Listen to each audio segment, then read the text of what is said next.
Hello दोस्तों, स्वागत है आपका न्यूज़ चैनल प्रभाव में। आशा करता हूँ आप सब लोग मस्त होंगे, स्वस्थ होंगे, ज़बरदस्त होंगे, मस्ती होंगे। तो आज हम पढ़ने वाले एक नई और वीडियो के साथ में संविधान का भाग एक। कहेगा संविधान का भाग एक। तो संविधान के भाग एक में जानेंगे। संविधान के भाग एक में अनुच्छेद कितने, 1 से 4 तक। कितने हैं? 1 से 4 तक। संविधान के भाग एक में कितने अनुच्छेद, कितने? 1 से 4 तक। और संविधान के भाग एक का मतलब क्या है? संविधान के भाग एक का मतलब है राज्यों का संघ, यानी राज्यों के संघ का वर्णन है, राज्यों के संघनन का वर्णन है, राज्यों का वर्णन है, राज्यों की सीमा का, क्षेत्र का, विस्तार का, पूरे का वर्णन किया गया है संविधान के भाग एक में। संविधान के भाग एक में तो मतलब राज्यों का वर्णन किया, राज्यों के क्षेत्र सीमा और क्षेत्र सीमा निर्धारित की गई और क्षेत्र सीमाओं का वर्णन किया गया संविधान के भाग एक में। तो किससे? राज्यों के संघ से। संविधान के भाग एक का मतलब भाग एक का मतलब क्या? किससे? संविधान के वो राज्यों के संघ से। संविधान के भाग एक का संविधान के भाग एक का मतलब कैसे है? राज्यों के संघ से, राज्यों के संघ से। तो अनुच्छेद कितने संविधान के भाग एक में? 1 से 4 तक, 1 से 4 तक, यानी 1 2 3 4। संविधान के भाग एक में अनुच्छेद कितने? 1 से 4 तक। तो जानेंगे एक एक से। तो पहले इसके बारे में कुछ महत्वपूर्ण घटना जानेंगे। क्या जानेंगे? सॉरी, कुछ पहले बेसिक की बातें जानेंगे संविधान की। तो हमारा भारत देश कब आजाद हुआ था? 26 जनवरी 1947 को। 26 जनवरी 1947 को। तो मूल संविधान में यानी मूल संविधान का मतलब था जब भारत देश आजाद हुआ था, जब हमारा संविधान लागू हुआ था, उस समय भाग कितने थे? उस समय भाग कितने हैं? और प्रेजेंट में यानी वर्तमान में भी भाग चेंज ही है, क्योंकि जब भारत जैसे जैसे धीरे धीरे हमारा भारत देश विकसित हुआ था, उसी तरह मतलब संविधान के भागों में मतलब भाग, अनुच्छेद और अनुसूचियों में परिवर्तन होता गया, विस्तार होता गया। तो पहले कम थे, अब ज़्यादा हो गए हैं। तो पहले मूल संविधान में कितने थे? यानी मूल संविधान का मतलब पहले पहले जब भारत देश आज़ाद हुआ था, तब हमारा संविधान लागू हुआ था, तब कितने थे? तो भाग कितने थे? 22। भाग कितने थे? 22। अनुच्छेद कितने थे? 3 से 95। अनुच्छेद कितने थे? 3 से 95। अनुसूची 8। अनुसूची 8 यानी अनुच्छेद कितने थे? 395। भाग कितने थे? 22। और अनुसूची कितनी थी? 8। लेकिन वर्तमान में, प्रेजेंट में अभी बढ़ा दी गई है, यानी बढ़ गई हैं, क्योंकि हमारा भारत देश थोड़ा थोड़ा विकसित होता गया है। तो अभी वर्तमान में देखा जाए तो भाग कितने हो गए? 25। भाग कितने हो गए? 25। अनुच्छेद कितने हैं? 495 प्लस, 495 प्लस, यानी इससे अधिक है 495 से। और अनुसूची 12। अनुसूची 12। तो भाई बोलेंगे कि मूल संविधान में, अगर आपसे क्वेश्चन आएगा कि अब अनुच्छेद 395, मूल संविधान में अनुच्छेद कितने हैं? मूल संविधान में अनुच्छेद कितने थे? तो 395। कितने थे? 395।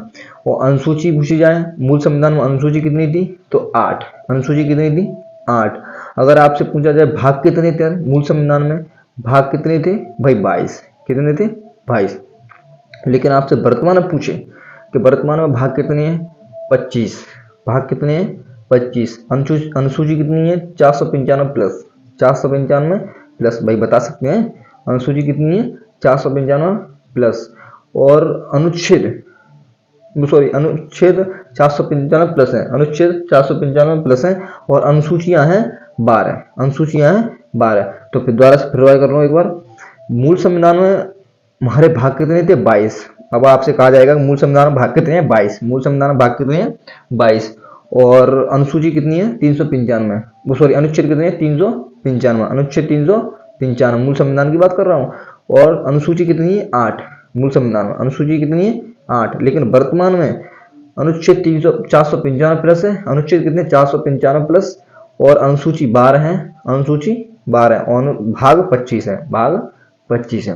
अब आएंगे संविधान के भाग एक पर। तो संविधान का भाग एक, संविधान के भाग एक का मतलब राज्यों का संघ, यानी राज्यों के संगठन का वर्णन, राज्यों के संगठन का वर्णन है। संविधान के भाग एक में किसका? राज्यों के संगठन का वर्णन मिलता है। तो अनुच्छेद 1 से 4 तक, किसने? अनुच्छेद 1 से 4 तक। तो अनुच्छेद 1 में अब पढ़ेंगे अनुच्छेद 1। अनुच्छेद 1 में 28 राज्य और 8 केंद्र शासित प्रदेशों का वर्णन है, यानी 28 राज्य और 8 केंद्र शासित प्रदेशों का वर्णन है। आपसे पूछा जाएगा कि 28 राज्य और 8 केंद्र शासित प्रदेशों का वर्णन किस अनुच्छेद में मिलता है? तो किस अनुच्छेद में मिलता है भाई? अनुच्छेद 1 में। अनुच्छेद 1 में भाग 1, अनुच्छेद 1 में, भाग 1 के अनुच्छेद 1 में। तो 28 राज्य और 8 केंद्र शासित प्रदेशों का वर्णन किस अनुच्छेद में मिलता है? अनुच्छेद 1 में। अनुच्छेद 2 क्या कह रहा है? अनुच्छेद 2 कहता है संसद किसी भी विदेशी राज्य को, संसद किसी भी विदेशी राज्यों को भारत में मिला सकती है। यानी अगर आज की डेट में देखा जाए कि अगर किसी भी मतलब जो बंटवारा हुआ था पहले, अगर आज हमारा कुछ सीमा क्षेत्र उनके पास है, अगर हम चाहें तो उसे ले सकते हैं, और हम चाहें तो दे भी सकते हैं, लेकिन चाहे तो हम ले सकते हैं, लेकिन आज की दुनिया में देना तो बंद ही है ना, अब तो ले ही सकते हैं। तो हम चाहें तो मतलब अपनी सीमा क्षेत्र को बढ़ा सकते हैं, और सीमा क्षेत्र मतलब अपनी सीमा में परिवर्तन कर सकते हैं और उस राज्य को मिला सकते हैं। यानी उस राज्य को मिला सकते हैं किस अनुच्छेद के तहत? अनुच्छेद 2 के तहत। यानी तो संसद किसी भी विदेशी राज्य को भारत में मिला सकती है।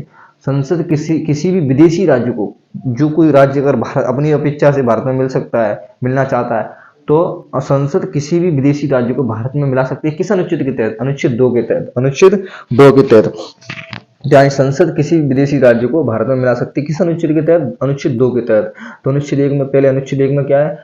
अनुच्छेद 1 में 28 राज्यों और 8 केंद्र शासित प्रदेशों का वर्णन है। अनुच्छेद 1 में क्या है? 28 राज्यों और 8 केंद्र शासित प्रदेशों का वर्णन है। अनुच्छेद 2 में क्या है भाई? अनुच्छेद 2 में है संसद किसी भी विदेशी राज्य को, संसद किसी भी विदेशी राज्य को भारत में मिला सकती है। संसद किसी भी विदेशी राज्य को भारत में मिला सकती है। अब भाई अनुच्छेद 3, अनुच्छेद 3 में क्या है? अनुच्छेद 3 में संसद भारत के किसी भी राज्य की सीमा में परिवर्तन कर सकती है। संसद भारत के किसी भी राज्य की सीमा में परिवर्तन कर सकती है। मैंने वही बात पहले कही थी अनुच्छेद 2 में। यानी हम किसी भी सीमा, अपने देश की सीमा में परिवर्तन कर सकते हैं। जैसे हमें कोई सीमा बढ़ानी हो तो हम अपने सीमा में परिवर्तन कर सकते हैं किस अनुच्छेद के तहत? अनुच्छेद 3 के तहत। अनुच्छेद 3 के तहत, भाग 1 में अनुच्छेद 3 के तहत। तो दोबारा से फिर रिवाइज करेंगे। भाग 1 राज्यों का संघ, राज्यों का संघ। तो भाग 1 का मतलब किससे है? राज्यों का संघ से है, राज्यों के संघ से है, राज्यों के संघ से। और मतलब भारत मतलब भाग 1 में अनुच्छेद कितने? 1 से 4 तक। अनुच्छेद कितने? 1 से 4 तक। तो अब मतलब अनुच्छेद 1 में किसका वर्णन है? अनुच्छेद 1 में 28 राज्य और 8 केंद्र शासित प्रदेशों का वर्णन है। तो आपसे पूछा जाएगा 28 राज्य और 8 केंद्र शासित प्रदेशों का वर्णन किस अनुच्छेद में है? तो अनुच्छेद 1 में भाई बता सकते हैं, अनुच्छेद 1 में भाई। फिर उसके बाद में आएगा कि अनुच्छेद 2 में क्या है? तो अनुच्छेद 2 में संसद किसी भी विदेशी राज्य को, संसद किसी भी विदेशी राज्य को भारत में मिला सकती है। तो आपसे क्वेश्चन बनेगा सीधे सीधा कि संसद किसी विदेशी राज्य को भारत में मिला सकती है किस अनुच्छेद के तहत? तो भाई किस अनुच्छेद के तहत? अनुच्छेद 2 के तहत। अनुच्छेद 2 के तहत। अब फिर अनुच्छेद 3 में, अनुच्छेद 3 में क्या? संसद भारत की किसी भी राज्य सीमा में परिवर्तन कर सकती है। यानी संसद किसी भी भारत की मतलब संसद किसी भी राज्य सीमा में परिवर्तन कर सकती है। तो किस अनुच्छेद के तहत कर सकती है? अनुच्छेद 3 के तहत। अनुच्छेद 3 के तहत भाई। अनुच्छेद 4, अनुच्छेद 4 जो अनुच्छेद 2 और 3 में होगा वही अनुच्छेद 4 में होगा। तो अनुच्छेद 2 जो 2 और 3 में, 2 में क्या है? 2 में क्या है भाई? 2 में है संसद किसी भी विदेशी राज्य को भारत में मिला सकती है। संसद किसी भी विदेशी राज्य को भारत में मिला सकती है, और संसद भारत के किसी भी राज्य की सीमा में परिवर्तन कर सकती है। जो 2 और 3 में होगा वही 4 में होगा। तो भाई दोबारा से फिर रिवाइज करेंगे एक बार। संविधान का भाग 1, संविधान के भाग 1 का मतलब है राज्यों का संघ, यानी राज्यों के संगठन का वर्णन, राज्यों के संगठन का वर्णन मिलता है। संविधान के भाग 1 में राज्यों के संगठन का वर्णन मिलता है। और एक अनुच्छेद कितने? 1 से 4 तक। अनुच्छेद कितनी है? 1 से 4 तक। अनुच्छेद 1 में क्या है? 28 राज्य और 8 केंद्र शासित प्रदेशों का वर्णन है। अनुच्छेद 1 में क्या है? 28 राज्य और 8 केंद्र शासित प्रदेशों का वर्णन है। अनुच्छेद 2 में क्या है? संसद किसी भी विदेशी राज्य को भारत में मिला सकती है। संसद किसी भी विदेशी राज्य को भारत में मिला सकती है। अनुच्छेद 3 में क्या है? संसद किसी भी राज्य की सीमा में परिवर्तन कर सकती है। संसद किसी भी विदेशी राज्य की सीमा में, संसद किसी भी राज्य की सीमा में परिवर्तन कर सकती है। अनुच्छेद 4 में क्या है? अनुच्छेद 4 में जो अनुच्छेद 2 अनुच्छेद 3 में होगा वही अनुच्छेद 4 में होगा। अर्थात भारत राज्यों का एक संघ होगा, भारत राज्यों का एक संघ होगा, यानी एक समूह होगा। भारत में राज्य सभी एकत्रित है, यानी एक समूह है भारत एक राज्यों का। तो मतलब एक क्वेश्चन बनता है कि भारत राज्यों का संघ है, भारत राज्यों का एक संघ है, भारत राज्यों का एक संघ है। यानी हमारा भारत कैसा है? तो भारत राज्यों का संघ है, हमारे भारत एक राज्यों का संघ है। तो अब दोबारा से फिर मूल संविधान में भाग कितने थे? 22। क्वेश्चन यही बनेगा, यहीं से बनते मतलब मूल संविधान में भाग कितने थे? 22। अनुच्छेद कितने थे? 395। अनुसूचियां कितनी थी? 8। अनुसूचियां कितनी थी? 8। वर्तमान में भाग बढ़ा दिए गए, 25 हो गए। कितने हो गए? 25। अनुच्छेद हो गए 495 प्लस 495 प्लस, और अनुसूचियाँ हो गई हैं 12, अनुसूचियाँ हो गई हैं 12।